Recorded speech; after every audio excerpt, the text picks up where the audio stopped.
Programme बोल के लब आज़ाद है तेरे में एक बार फिर खुश आमदीद। आज का हमारा मौजूद गुफ्तगू है पेट्रोलियम मसनूआत की कीमतों में जो इजाफा किया गया है उसके खिलाफ हम सियासी कायदीन का और सियासी जमातों का मौक़िफ़ और इस हवाले से बात कर रहे हैं। इस हवाले से हम मजीद बात करेंगे, लेकिन यहाँ पर लेते हैं हम कॉल।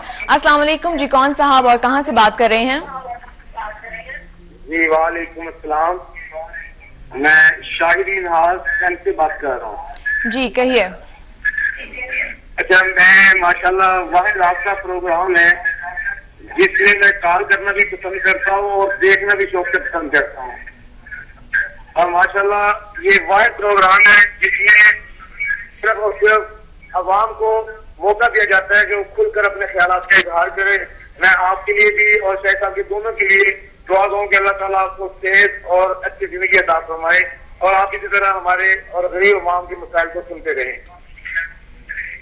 यहाँ छोटी सी मेरी ये बात है कि यहाँ मैं वो बात करूंगा जिसमें इज्तिमाई तौर पर फायदा हो और खास तौर पर वो एक जिले या एक घंटा या मैं अपने पूरे जिसमें पूरे पाकिस्तान की बेहतरी के लिए काम हो वो बात करना पसंद करूंगा।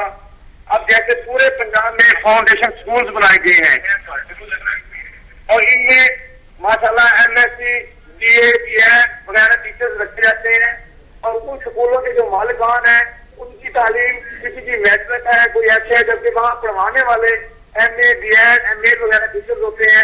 तो मुझे दुख इस चीज का होता है कि पढ़ाने वाला तो MA, MA है, जबकि उस इदारे का मालिक वो मैट्रिक है, सिंपल ऐसे है।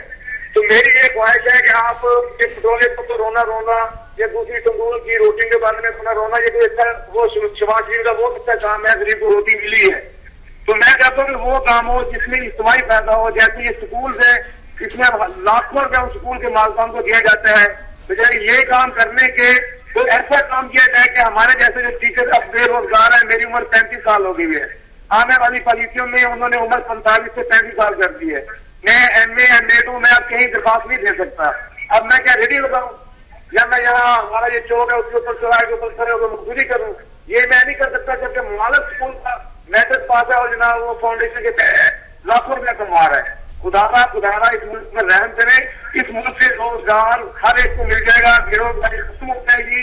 जब हर घर में किसी को रोजगार मिल जाएगा, पेट्रोलियम महंगा हो, साबुन महंगा हो, घी महंगा हो, इनकी पर फर्क नहीं पड़ेगा। जो रोजगार लेना चाहिए। अगर एक घर में मैंने आपसे पहले भी कहा था किसी एक पद को खुदारा एक बंदे को रोजगार दे दे तो ये गुर्बत हर चीज खुद ही खत्म हो जाएगी। ये चोरियां डाके में लूटा जा रहा है, मोबाइल रोड में लूटे जा रहे हैं, ये सब चीज इसी वजह से है कि किसी पढ़े लिखे तो है मगर रोजगार। जी बहुत बहुत शुक्रिया। शायद महना साहब हमें कॉल कर रहे थे झंग से। जी शिराई साहब। जनाब अल्ताफ हुसैन मुतअद्दिद मरतबा कह चुके कि कोई मुहब्बे वतन जर्नैल आए तो मामलात का हल निकल आएगा, बसूरत दीगर मुमकिन नजर नहीं आता। पंजाब में यानी एक सूबे में फेडरल गवर्नमेंट में जो दिखावे की लड़ाई जारी है उसका नतीजा कोई नहीं निकलेगा। हुकूमतों में कुछ चीज़ें अंडर हैंड तय होती हैं।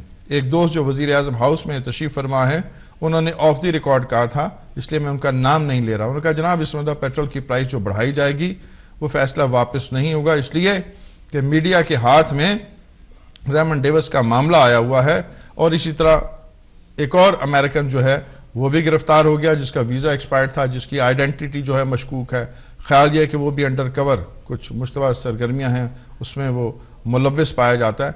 तो ये जो इतना बड़ा इशू है मीडिया के हाथ में, अवाम की टोटल तवज्जो इस जानिब है, लिहाजा वहाँ पे एक पेट्रोल पंप गिराया जाएगा ताकि इधर से तवज्जो हटे, मीडिया को भी एक और मौजू मिल जाए पिछले आने वाले यानी 8 रोज वो भी डिस्कस करते रहें और अवाम की तवज्जो भी महंगाई और महंगाई के बायस जो पैदा होने वाला अजाब है उस पर उनकी तवज्जो आ जाए।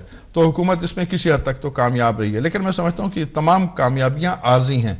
मियाँ शहबाज शरीफ साहब आज एक खिताब फरमा रहे तकरीब में तो उन्होंने कहा कि जनाब गरीब अवाम और अवाम की फलाह बहबूद के लिए मुझे कोर्ट भी बेचना पड़ा तो मैं कोर्ट भी बेच दूंगा। मैं समझता हूँ जनाब वो वक्त गया जब किसी सियासी कायद का कोर्ट बेच के कोई नए काम हो सकता था। अब तो कौम इतनी फ्रस्ट्रेटेड है कि कोर्ट के साथ वो हुक्मरानों की पतलूनें उतारने के दरपे है। अवाम के मसाइल पर अगर तवज्जो ना दी गई तो जिनके 350 सूट इस्लामाबाद की वार्डरोब में पड़े हैं ये सूट उनके भी काम नहीं आएंगे। और मियाँ शहबाज शरीफ जो अपना सिर्फ कोट उतार के अतिया करना चाहते हैं कि जनाब मेरा कोट बिक जाएगा तो कौम की हालत समझ जाएगी। कौम अब इन झांसों में आने वाली नहीं है। वो ये लॉलीपॉप पिछले 32 बरस से देख रही है और कौम को बखूबी इल्म है कि उसके मसाइल का इलाज कहाँ है और कैसे है। कौम ने जब अपने मसाइल के लिए खुद सड़कों पे आने का फैसला कर लिया तो ना किसी का कोट बचेगा ना किसी की पतलून। वापस आते हैं मियाँ शहबाज शरीफ के उस बयान की जानिब जिसमें वो कहते हैं कि मैं अपने तमाम असासे मुल्क को कौम के नाम कर दूंगा। जनाब आलम नज़ा है, यही वक्त है तमाम सियासतदान अपने असासे यहाँ ले आए। बसूरत दीगर तमाम सियासतदानों के असासों के साथ वही कुछ होगा जो आज लीबिया के कर्नल कज़ाफ़ी के असासों के साथ हो रहा है, जो हुस्नी मुबारक के असासों के साथ हुआ। मुल्क और कौम की जेबों पे जो डाके डाल के दौलतों के अंबार गैर मुल्कों के बैंकों में जमा किए जाते हैं वो फिर लुटेरों के अपने काम भी नहीं आते। चूंकि लूट का माल होता है उसमें बरकत नहीं होती। रिस्क हलाल होगा तो बरकत होगी।